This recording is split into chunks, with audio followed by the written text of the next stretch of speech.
Of reasons to hope. Can you believe we have been in 2021 for 7 weeks now together? I'm going to give you all a chance to get here. It's a day off. Hopefully we're all having an amazing, cozy Monday.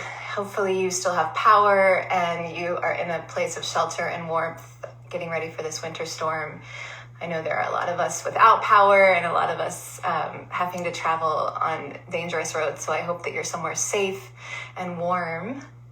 This is Reasons to Hope, week 7. And I don't know about you, but if Valentine's Day made you feel a little bit deflated, I think that you're not the only one. I definitely have been thinking a lot about love and different manifestations of love, especially in this time where we're increasingly disconnected from the ones we love. And so this week, I thought we could ask the question, is love enough? As we search for reasons to hope. So if this is your first time joining us, welcome. We are writing the book of hope together for 2021. You can get started with us at any time. Some of us have been going strong since week 1, so that's 7 weeks. It's super simple. All you need is a notebook and a pen. Take 5 minutes every day. Write down 5 things you're thankful for, and then meet up with us on Monday afternoons at 3 o'clock Eastern to talk about our reasons to hope. So today, we're going to talk about love. I grew up in the Bible. And so for me, when I think about love, one of the first things that comes to mind for me is the verse, and now these 3 things remain: faith, hope, and love. But the greatest of these is love. So I wanted to kind of explore that today together. And I wrote some things in my book of hope this week around that verse, which is in 1 Corinthians 13. So as I was reading that, I was thinking about the fact that our hearts are naturally grateful. Our hearts want to find reasons to hope.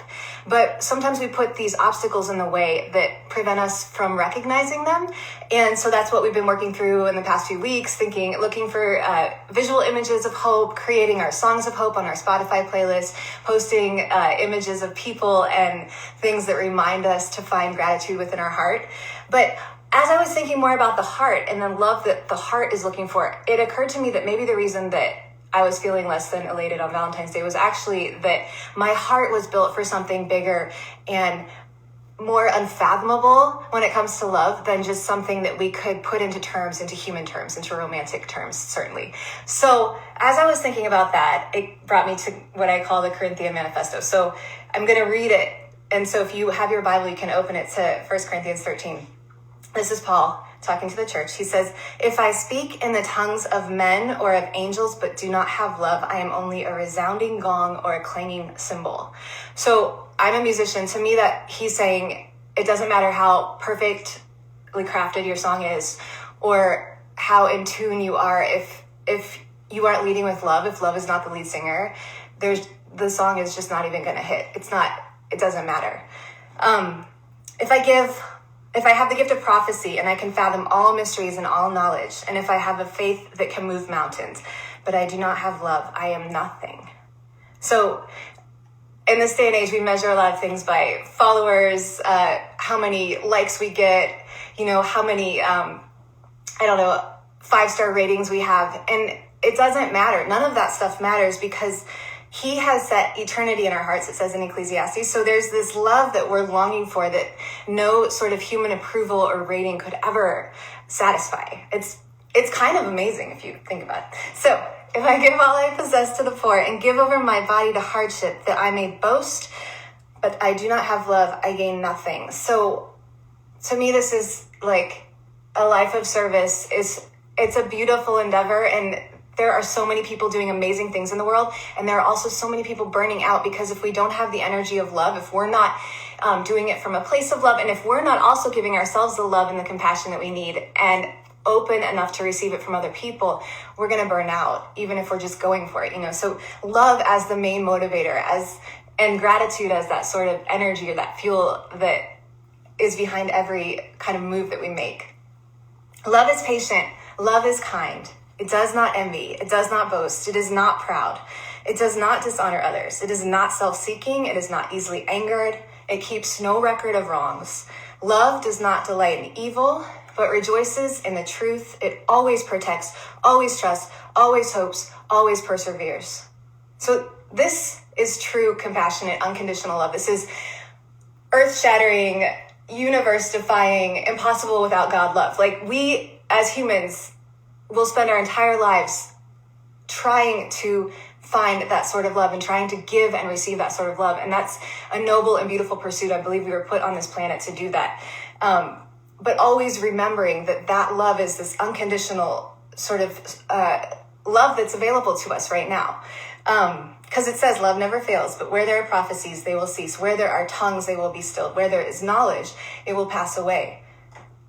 Everything that we could possibly come up with, every solution, every study, every certainty that we could arrive at will ultimately disappear in the face of love. Love is the most solid foundational thing that we have. For we know in part, we prophesy in part. So we only know a little bit. We only prophesy with a little bit of information. But when the completeness comes, what is in part disappears, when the fullness comes. And so it's that veil being removed, or the confusion being cleared up, or the wrong being made right, the answers to all the questions that we're living until the moment that we're no longer here on this planet. So when I was a child, I talked like a child, I thought like a child, I reasoned like a child. When I became a man, I put the ways of childhood behind me. Because now we see only a reflection, as in the mirror, but then we shall see face to face. Now I know in part, then I shall know fully, even as I am fully known. I love that. So there's another translation that says, now we see through a mirror darkly, but then face to face. All right, that's a lot. That's a lot about love. But now these three remain: faith, hope, and love. And the greatest of these is love. So love wins. But faith and hope are mentioned in that same sentence. And this is reasons to hope. And since we're looking for reasons to hope, I think we ought to consider hope as a sort of gateway to unconditional love. We cannot find, and we cannot give, and we cannot receive this unconditional love without looking for a reason to hope, a reason to believe that this love actually does indeed exist, and it is here right now for us. So I think that what I'd like to invite us to do this week is really open our hearts up and find that sense of compassionate love for yourself and for your family and for the people you might meet on the street, for your neighbors. I just moved into a new house and it's pretty hard to connect with neighbors right now. So I decided to create these little baskets, and I'm going to be the weirdo going over to everyone's house later today and knocking on the door and being like, hi, here's some citrus. I mean, I'm not actually I'm going to just drop it by because I don't want to scare anyone. But, thinking of ways that you can show compassionate, unconditional love, and also just remembering that love exists for you. And it starts with you looking for reasons to hope in that sort of a love. So removing those barriers that would prevent you from experiencing the love that already exists unconditionally, limitlessly around you, for you, and the love that you have to give. What do you think? I see you all here. It's so good to see you, Cindy and Bakuya and Ruth Ann and Susan, Connor, Stacy. I'm so glad to be writing the Book of Hope with you. Remember, you can tag us at Root and Vine News. You can find reflections every week, rootandvinenews.com. Hashtag Book of Hope or Reasons to Hope as you post your own reasons to hope. And I will see you next Monday at 3:00. Have a beautiful week, everyone.